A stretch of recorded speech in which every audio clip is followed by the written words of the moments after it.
Sainath education and charitable trust દ્વારા ધોરણ 1 થી 8 ખાનગી શાળાઓ મફત શિક્ષણ યોજના લાભાર્થીઓ લાભ મળી રહે તે માટે સુભાનપરા વિસ્તારમાં ઝાંસીની રાણી સર્કલ પાસે આપણું કાર્યાલય ખાતે આરટી પ્રક્રિયા હાથ ધરી।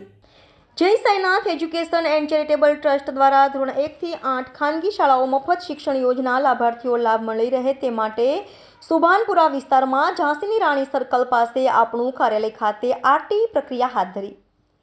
આરટી અરજી માટે જરૂરી ડોક્યુમેન્ટ લઈને ફક્ત શિક્ષણ માટે લાભ લઈ શકો છો। ભાજપના કારોબારી સભ્ય તથા પૂર્વ કાઉન્સિલર રાજેશ અય્યરે નગરજનોને આ મફત શિક્ષણનો લાભ લેવા અપીલ કરી। આ કામગીરી તારીખ 14 થી શરૂ થઈ છે, 26 તારીખ સુધી ચાલશે। Reporter Rahul Rajput, YNN news, Vadodara. Vadodara શહેર સંસ્કારી નગરી, શિક્ષણ નગરી અને સાથે સાથે ગુજરાત સરકારનો આભાર માનીએ છીએ કે ગુજરાત સરકાર દ્વારા રાઇટ ટુ ઇન્ફોર્મેશન એટલે રાઇટ તમે આરટીનો જે છે એટલે કોઈપણ ગરીબ માણસ હોય એ ખાનગી શાળાની અંદર પણ દીકરાઓને ભણાવવા માંગતા હોય અને એની પોતાની આવક મર્યાદા 1.5 લાખ રૂપિયાની નીચે હોય તો એવા લોકો માટે સરકાર દ્વારા પહેલા ધોરણથી જ પ્રવેશ આપવામાં આવે છે। પછી બીજા ધોરણે પ્રવેશ લેવા જશો તો મળશે નહીં। એટલા માટે ખાસ કરીને આપના માધ્યમથી દરેક વડોદરા શહેરના લોકોને અને ખાસ કરીને ગરીબ અને મધ્યમ વર્ગના લોકો માટે કે પોતાની સ્કૂલમાં સારી સ્કૂલોમાં એડમિશન આપતો હોય તો એની અંદર પ્રાયોરિટી પ્રમાણે એડમિશન આપવામાં આવે છે। આજે તમે જોયું છે કે રાઇટ ટુ વર્ક જે અમારું જે એક ફાઉન્ડેશન છે એ રીતના Right Work Foundation, House of Humanity એ પ્રકારના એ ત્યાં જે લોકો જે છોકરાઓ આ કંપનીમાંથી આવે છે જે વેલ એજ્યુકેટેડ હોય છે, સાથે સાથે આખું બધું જાણતા હોય છે કેવી રીતના ફોર્મ ભરાય, કારણ કે મિડલ ક્લાસ અને ગરીબ વિદ્યાર્થીઓને આ ઓનલાઈન ફોર્મ કેવી રીતે ભરવાનું અને ઘણી મુશ્કેલી થતી હોય છે અને જેના કારણે રિજેક્ટ થાય છે।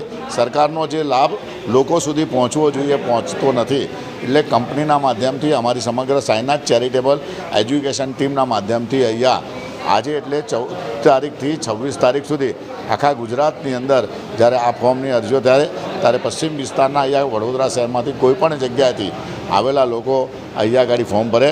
ખાસ કરીને લોકોને અમે જણાવીએ છીએ પોતાનો આવક મર્યાદાનું ફોર્મ જે બે માંગેલા છે સરકારે પોતાના ઓરિજિનલ ડોક્યુમેન્ટ અહીંથી સ્કેન કરીને પાછા એમને આપવામાં આવશે। આ દિવસ આ 5-7 દિવસ માટેનો તમે ગમે તે સમય હશે એ સમય કાઢી તમારા દીકરાઓ માટે ટાઈમ કાઢજો।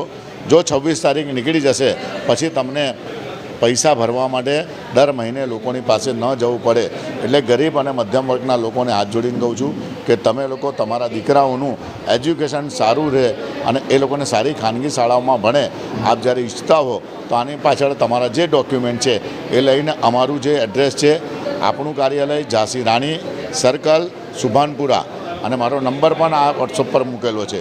તો આપ આપણા દીકરાનું ભવિષ્ય અને આ વડોદરા શહેર સંસ્કારી નગરી છે તો જરૂરથી આપ પધારશો। સવારે 10 થી સાંજે 5 વાગ્યા સુધી અહીં આરટીના ફોર્મ અહીંયા છોકરાઓ દ્વારા દરેક ફોર્મ ભરી આપવામાં આવશે। વંદે માતરમ, ભારત માતા।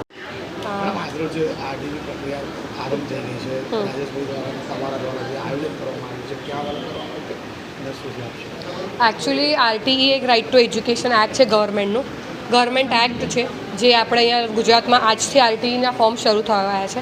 એમાં અમે રાઇટ વર્ક ફાઉન્ડેશન, આપણે Rajesh Sainath Charitable Trust, House of હ્યુમેનિટીવાળા એવા ઘણા બધા એનજીઓ પાર્ટનર્સની સાથે આપણે આ ફોર્મ આજે ચાલુ કર્યું છે। એમાં રાજેશ સર એમની જગ્યા આપણને બધું જ ફ્રી ઓફ કોસ્ટ બધી જ સારી જગ્યા આપી છે વાપરવા, યુઝ કરવા, કે આટલા બધા લાભાર્થીઓને આપણે એડમિશનને ફોર્મ કરાવી શકીએ છીએ। એક આપણું સેન્ટર અહીંયા રાખેલું છે અને એક આપણે રાખેલું છે યાકુતપુરામાં એક સેન્ટર રાખેલું છે કે બંને અલગ અલગ જગ્યાએ બધાના ફોર્મ્સ આપણે ભરી શકીએ। આનો લાભ 1 થી 8 ધોરણના છોકરાઓ માટે થઈ શકે છે કે એમનું એક ફર્સ્ટ સ્ટેન્ડર્ડમાં એડમિશન મળ્યા પછી 8મા ધોરણમાં આવે ત્યાં સુધી એમનું ફ્રી એજ્યુકેશન થઈ શકે છે, જેનું બહુ બધા લોકોને એનું નોલેજ નથી। તો આજે અમારા થકી અમે લોકોએ કેટલા દિવસ સુધી ટ્રાય કરી છે, બધી જગ્યાએ અવેરનેસ બી કરી છે કે લોકો આવો, અમે આ ફ્રી ઓફ કોસ્ટ કરી રહ્યા છે, તમને બધી સલાહ અમે જે આપીશું સાચી આપીશું અને અહીંયા જેનો હક છે, જેને એકચ્યુઅલીમાં આરટીમાં એડમિશન સ્કૂલમાં મળવું જોઈએ એનો જ હક અમે અપાઈશું અને એમને જ એડમિશન મળે કે જેથી બધા એનો લાભ લઈ શકે। એટલે અમે વડોદરા શહેરમાં આજથી ચાલુ કર્યું છે। 26 તારીખ સુધી આ કામ ચાલુ રહેશે। 25 તારીખે ખાલી ધૂળેટીના હિસાબે બંધ રાખવામાં આવશે। Thank you. Subscribe now and press the bell icon. Never miss an update.